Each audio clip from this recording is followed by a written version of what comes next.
Hello दोस्तों, बहुत बहुत स्वागत है आप सभी का फिर से हमारे एक और नए वीडियो में। और जैसा कि आप जान रहे हैं कि पाटलिपुत्र यूनिवर्सिटी का रिज़ल्ट आया, और पाटलिपुत्र यूनिवर्सिटी का जब रिज़ल्ट आया तो रिज़ल्ट के बाद मैंने इसको लेकर के वीडियो में आपको बताया है कि रिज़ल्ट कैसे चेक करना है, साथ ही साथ रिज़ल्ट का परसेंटेज कैसे निकालते हैं, ये भी मैंने आपको क्या क्या सिखाया है। लेकिन अब प्रॉब्लम आता है कि कुछ ऐसे स्टूडेंट हैं जो असंतुष्ट हैं। कुछ क्या है, स्टूडेंट क्या है, असंतुष्ट है, यानी वो सेटिस्फाई नहीं कि उनका ये इतना कम नंबर कैसे आ गया। वो चाहते हैं क्या कि चैलेंज करना चाहते हैं, या फिर कुछ ऐसे स्टूडेंट भी होंगे जो क्या हो गए होंगे, प्रमोट हो गए होंगे या फेल हो गए होंगे।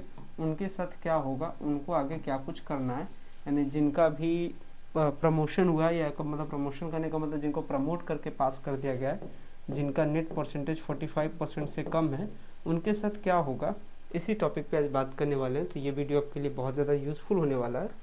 सो गाइस, अगर चैनल पे पहली बार विजिट किया हो, चैनल को जरूर सब्सक्राइब कीजिएगा ताकि इसी तरीके का इन्फॉर्मेटिव अपडेट क्या हो आपको मिलता रहे। तो ये तो बात आप जान गए हैं कि कैसे आपको चेक करना है रिजल्ट चेक करने का प्रोसीजर सिंपल था, आपने समझा होगा। अब इम्पॉर्टेंट इसमें आता है चीज़ क्या कि रिजल्ट में परसेंटेज ये सबको लेकर के देखिए, जो रिज़ल्ट प्रिपेयर किया गया है, ये रिज़ल्ट में जो एक चीज़ आपको बताता है सेमेस्टर ग्रेड पॉइंट SGP। तो SGP कैसे होता है, चलिए SGP के थोड़ा सा आइडिया हमको देते हैं कि SGP को कैसे पता करते हैं। तो SGP सिंपली जब आपका रिजल्ट आया होगा तो इस तरीके से टेबल बाई टेबल बना होगा।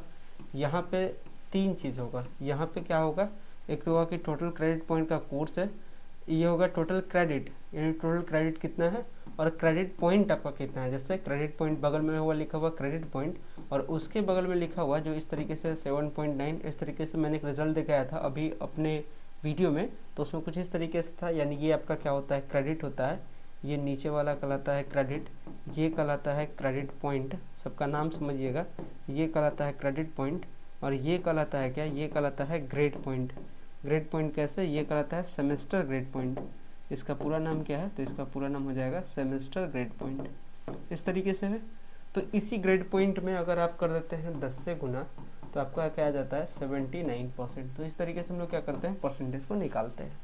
ये मैंने आपको सिखाया था। लेकिन अब प्रॉब्लम आता है कि जिनका भी ग्रेड, ये जो सेमेस्टर ग्रेड पॉइंट है 4.5 से कम होगा, यानी लेस देन 4.5 होगा, उनको क्या किया हो गया होगा, प्रमोट किया गया होगा। तो प्रमोट कब किया जाता है, जब आपका सेमेस्टर ग्रेड पॉइंट क्या होगा, 4.5 से लेस देन होगा।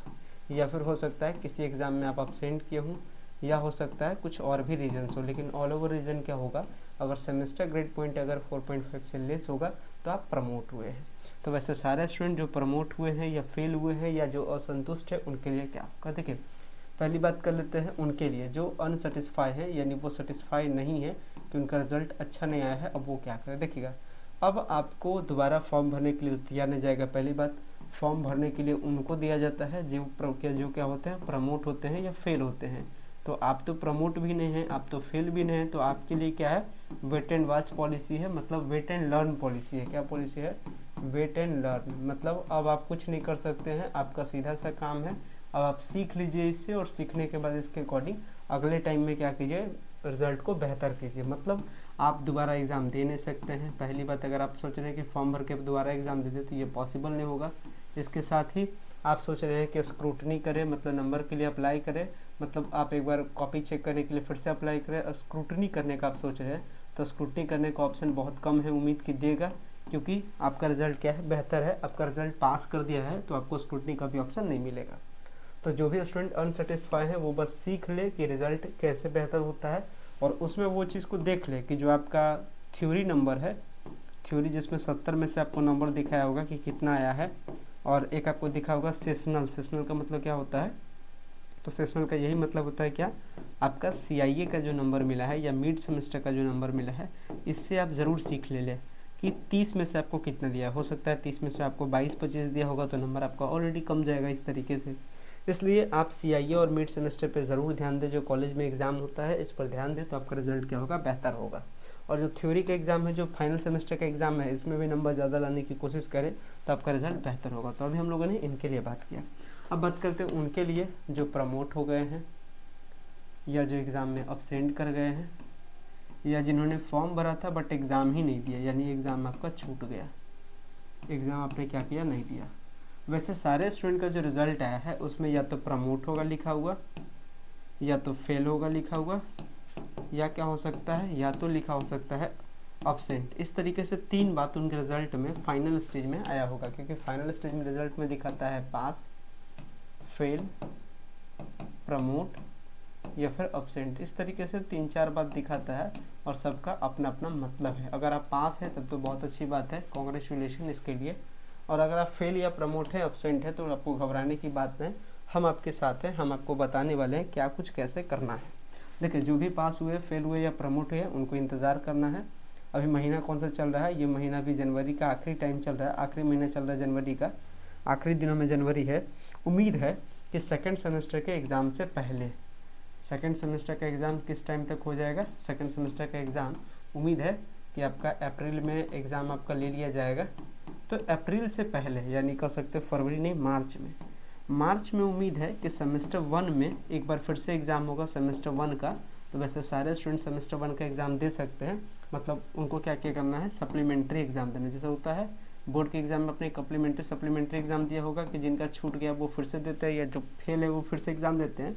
उसी तरीके से मार्च में फिर से एक बार एग्ज़ाम सेमेस्टर 1 का अरेंज किया जाएगा उनके लिए जो क्या किए हैं, प्रमोट हो गए हैं, ये जो क्या हो गए हैं, फेल हो गए हैं, ये जो क्या हो गए थे, अब्सेंट हो गए थे, या जो फॉर्म भर करके एग्ज़ाम नहीं दिए थे। वैसे सारे स्टूडेंट के लिए मार्च में एक बार एग्ज़ाम होगा, तो आप फिर से एग्ज़ाम फॉर्म भर दीजिएगा। उसमें लिखा आएगा वो जो एग्ज़ाम होगा वो कराएगा सेमेस्टर 1 सप्लीमेंट्री एग्ज़ाम। इस तरीके से करके एग्ज़ाम होगा, तो आप उस एग्ज़ाम का क्या कीजिएगा, फॉर्म भर दीजिएगा।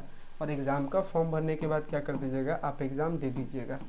तो एग्ज़ाम का फॉर्म भरिएगा और आप क्या कीजिएगा, एग्ज़ाम अपना दे दीजिएगा। तो इस तरीके से अगर आप एग्ज़ाम दे देते हैं तो आपका क्या हो जाएगा, सेमेस्टर 1 फिर से सही तरीके से क्लियर हो जाएगा। और जो आपके एक साथी है, जो आपके क्लासमेट है, जो सेकंड सेमेस्टर में पढ़ रहे हैं, हालांकि सेकंड सेमेस्टर में आप भी पढ़ रहे हैं, लेकिन आपका सेमेस्टर 1 क्या हो चुका है, सेमेस्टर 1 में बैक लग चुका है, या कुछ और प्रॉब्लम, मतलब अब्सेंट है, प्रमोटेड है, कुछ प्रॉब्लम हो गया है, तो आप क्या कीजिएगा, मार्च के आसपास इसका एग्ज़ाम दे दीजिएगा। फिर आप भी क्या हो जाइएगा, अपने दोस्तों के साथ पैरेलल हो जाइएगा। तो आपको भी घबराने की ज़रूरत नहीं है। और अगर आप फेल या प्रमोट हुए हैं तो आपको इस चीज़ के लिए भी सोचने की ज़रूरत नहीं। जब फाइनल रिजल्ट आएगा 6 सेमेस्टर के बाद, हालांकि फाइनल कायदे से रिजल्ट आता है एक साल पे, यानी पहला सेमेस्टर सेकंड सेमेस्टर का एक रिजल्ट, दूसरा सेमेस्टर तीसरा सेमेस्टर, इसका तीसरा सेमेस्टर चौथा सेमेस्टर का एक रिजल्ट, फिर 5वां सेमेस्टर छठा का एक रिजल्ट, फिर 7वां और 8वां का एक रिजल्ट। फिर ऑल ओवर पूरा जब ग्रेजुएशन कंप्लीट हो जाएगा 4 साल का, तो आपको एक डिग्री मिलेगा। ये कौन सा मिलता है डिग्री, तो डिप्लोमा मिलता है। फिर इस तरीके से हर डिग्री का कैटेगरी है। तो जब आपका ग्रेजुएशन का डिग्री मिलता है 5वां और छठा सेमेस्टर कंप्लीट कर जाने के बाद में, तो जब भी आपको रिजल्ट मिलेगा आपके हाथ में और 7वां 8वां सेमेस्टर कंप्लीट हो जाएगा, तो किस चीज़ का डिग्री मिलता है, ऑनर्स का मिलता है। तो जब भी आपको डिग्री मिलेगा, मतलब जब भी आपको सर्टिफिकेट मिलेगा, तो सर्टिफिकेट पे कहीं लिखा हुआ ये नहीं रहेगा कि सेमेस्टर फर्स्ट में बच्चा क्या हुआ था, प्रमोट हुआ था या फेल हुआ था। ऐसा कहीं भी आपके मार्कशीट पे कहीं भी आपको लिखा हुआ फाइनल जो डिग्री आपके हाथ में मिलेगा उसमें नहीं होगा। तो आपको घबराने की भी ज़रूरत नहीं, ना बेइज्जती वाली बात है आगे चल करके कि किसी को पता चल जाएगा, ये तो बात आप जानते हैं। इसलिए घबराना या सोचने या बेइज्जती जैसा कुछ भी फील नहीं करना है। सबका अपना अपना लक है, कोई अच्छे नंबर से पास कर गया, कोई थोड़ा सा कम नंबर आ गया है। मेहनत सब कोई करते हैं, तो ये मेहनत पर भी डिपेंड करता है, कोई ज़्यादा मेहनत करता है, कोई कम करता है। इसलिए आपको ज़्यादा सोचने की ज़रूरत नहीं है। ये वीडियो आपके लिए लगा था यूज़फुल, इसलिए मैंने बता दिया। अगर आपके लिए वीडियो यूज़फुल लगा हो तो वीडियो को लाइक कीजिएगा। चैनल पे पहली बार विजिट किया, चैनल को सब्सक्राइब कीजिएगा। वीडियो देखने के लिए बेहद ही धन्यवाद। और बाकी सारे अपडेट और सेकंड सेमेस्टर में अच्छे से तैयारी कीजिए, ताकि सेकंड सेमेस्टर में रिजल्ट अच्छा आ सके, ताकि जो पहला और दूसरा सेमेस्टर मिला करके जो रिजल्ट आएगा, जिसमें डिप्लोमा का आपको इस टाइप का जो सर्टिफिकेट मिलेगा, इसमें क्या हो, आपका रिजल्ट बेहतर हो। और सेकंड सेमेस्टर के सारे study material, syllabus, previous year question paper, expected question series, फिर नोट्स वगैरह, ये सब कुछ आपको कहाँ मिलता है, हमारे ऐप पे मिलता है। तो गूगल के प्ले स्टोर से जाकर के की ऑफ सक्सेस ऐप को ज़रूर डाउनलोड करें और स्टडी मटेरियल को क्या करें, एक्सेस करें। फिलहाल मैं इस वीडियो को यहीं पे एंड करता हूँ। Thanks a lot for watching this very important video. So much, thank you.